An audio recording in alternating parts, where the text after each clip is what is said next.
दोस्तों crypto market और stock market दोनों ही साथ में क्रैश यहाँ पे कर सकती हैं क्योंकि जो सीपीआई डाटा जो फोरकास्ट करा गया है इन्वेस्टिंग.com द्वारा वो काफी ज्यादा यहाँ पे हमें नेगेटिव देखने को मिल रहा है।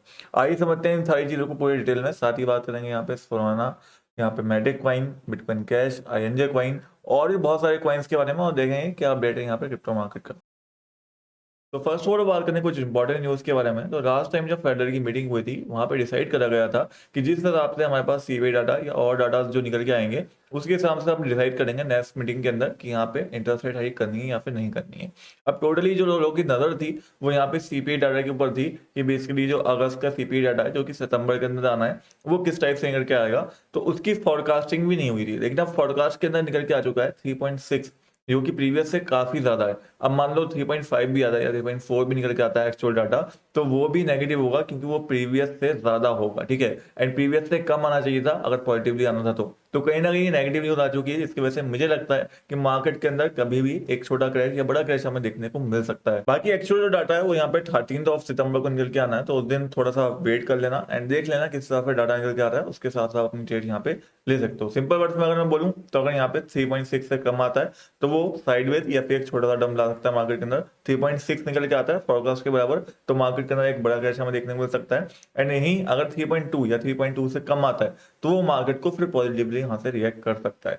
उसके अलावा बात करें एक और बड़ी न्यूज के बारे में, तो G20 की मीटिंग इंडिया के अंदर चलनी स्टार्ट हो चुकी है एंड ये बहुत बड़ी मीटिंग है क्रिप्टो के लिए भी, क्योंकि क्रिप्टो के ऊपर रेगुलेशंस यहाँ पे हमें देखने को मिल सकती हैं। काफी लोगों ने पिछले टाइम डिस्कस करा था कि G20 मीटिंग के अंदर यहाँ पे क्रिप्टो के ऊपर जो भी रेगुलेशंस होंगी वो सारे देश मिलकर यहाँ पे डिस्कस करेंगे। तो अगर ऐसा कुछ होता है तो क्रिप्टो के लिए एक बहुत बड़ी न्यूज यहाँ पे बन सकती है एंड G20 मीटिंग के अंदर से एक काफी बड़ी न्यूज क्रिप्टो को रेगुलेशन को लेके आ सकती है। आपको क्या लगता है, क्या कोई पॉजिटिव न्यूज आएगी? कमेंट्स के अंदर अपना ओपिनियन लोगों से आप शेयर कर सकते हैं। नेक्स्ट हम यहाँ पे बात करें टेक्निकली चीजों के बारे में, तो सबसे पहले बात करते हैं बिटकॉइन के बारे में। तो काफी दिन से आप देख सकते हो बिटकॉइन का प्राइस ऑलमोस्ट साइडवेज ही यहाँ पे चल रहा है एंड एक रेंज जो मैंने आपके साथ डिस्कस करी थी उसी रेंज के अंदर अभी यहाँ पे मूव कर रहा है। अब यहाँ पे सिंपल सा अपडेट मैंने लास्ट टाइम भी आपको दिया था कि एक डिसेंडिंग ट्रायंगल पैटर्न बन रहा है, जिसके हिसाब से जब तक प्राइस जो है इस लेवल को क्रॉस नहीं करता है विच इज अराउंड यहाँ पे $27,700, अगर मैं इसको मार्क करके आपको दूं तो ये वाला एरिया है जिसको जब तक क्रॉस नहीं करता डेली कैंडल के अंदर, जब तक डेली कैंडल्स के ऊपर क्लोजिंग नहीं होती तब तक कहीं ना कहीं हम एक डाउन ट्रेंड के अंदर है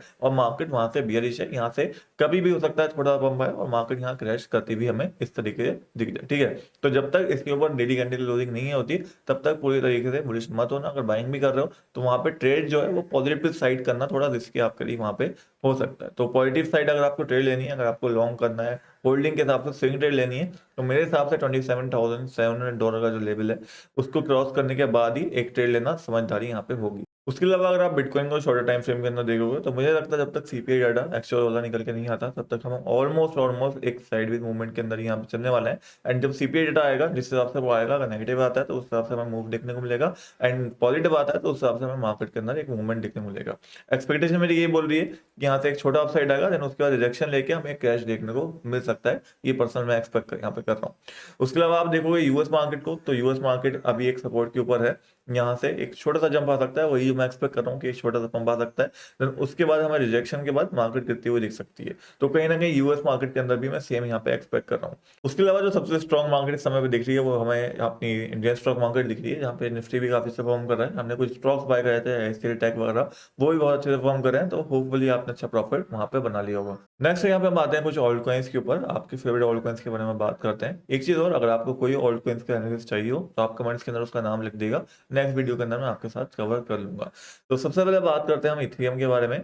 इथेरियम अभी काफी अच्छे सपोर्ट के ऊपर है, अगर आप डेली चार्ट के अंदर देखोगे तो $1621 का ये काफी इंपॉर्टेंट सपोर्ट है। अगर ये ब्रेक होता है इथेरियम के लिए तो मेरे हिसाब से जो क्रैश आएगा यहाँ पे 1550 तक यानी $1550 तक आ सकता है। ये भी ब्रेक हुआ तो यहाँ पे आप शॉर्ट कर सकते हो क्योंकि यहाँ तक गिरने के बहुत हायर चांसेस रहेंगे इथेरियम के। नेक्स्ट यहाँ पे हमारे पास बीएनबी कॉइन, बीएनबी कॉइन के अंदर एक छोटा अपसाइड हमें देखने को मिल रहा है, बट अगर आप वॉल्यूम देखोगे वॉल्यूम लगातार लो रही है, दैट मीन्स कि बहुत हायर चांसेस है कि बीएनबी यहाँ से थोड़ा बहुत पंप करेगा, यहाँ से रिजेक्शन लेगा, फिर यहाँ से एक डंप हमें देखने को मिल सकता है। तो आप वेट कर सकते हो, तो यहाँ पे 217.7 यहाँ तक बीएनबी का प्राइस जाए, यहाँ पे रिजेक्शन लेता है तो फिर आप वहां पे शॉर्ट करने का देख सकते हैं। नेक्स्ट है हमारे पास सोलाना कॉइन। सोलाना कॉइन के अंदर भी सेम एक्सपेक्टेशन मेरी है कि एक छोटा अपसाइड शायद हमें देखने को यहाँ से मिलना चाहिए। देन उसके बाद $20.06 से रिजेक्शन आता है तो फिर आप शॉर्ट करने का देख वहां पे देख सकते हैं। उसके बाद हमारे पास आता है मेटिक कॉइन।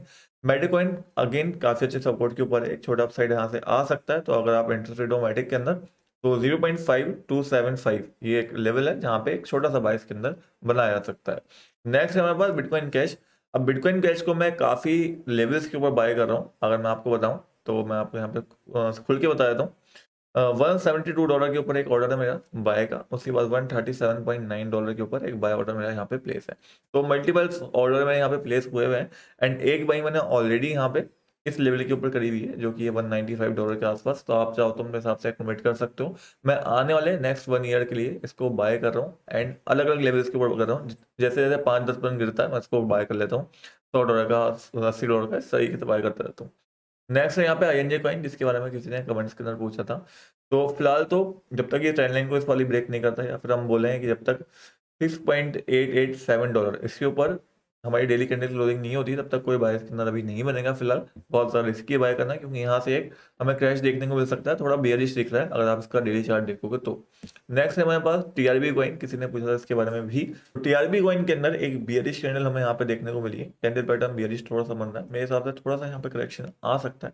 अगर आपको इसको बाय करना है तो $16.38 ये एक अच्छा लेवल है मेरे हिसाब से, यहाँ पे एक बाय बनाया जा सकता है अगर आप इंटरेस्टेड हो तो। आज के लिए ऑल ओवर ये अपडेट था। बाकी कुछ ऐसा कुछ डाटा हमें देखने को नहीं मिला जो एकदम से मार्केट के अंदर बड़ा कैश लेके आए। मे बी यहाँ पे जब यहाँ पे CPI डाटा जो आउट होगा 13 सितंबर को, तो वहाँ पे हमें कुछ बड़ा मूवमेंट मार्केट के अंदर देखने को मिले। उससे पहले शायद साइडवेज मूवमेंट ही देखने को मिलना चाहिए। एक ऑल ओवर अपडेट था मार्केट का। बाकी मेरी एक्सपेक्टेशन मैंने आपके साथ शेयर कर दी कि छोटा अपसाइड आ सकता है, उसके बाद हमें CPI डाटा के बाद एक क्रैश देखने को मिल सकता है।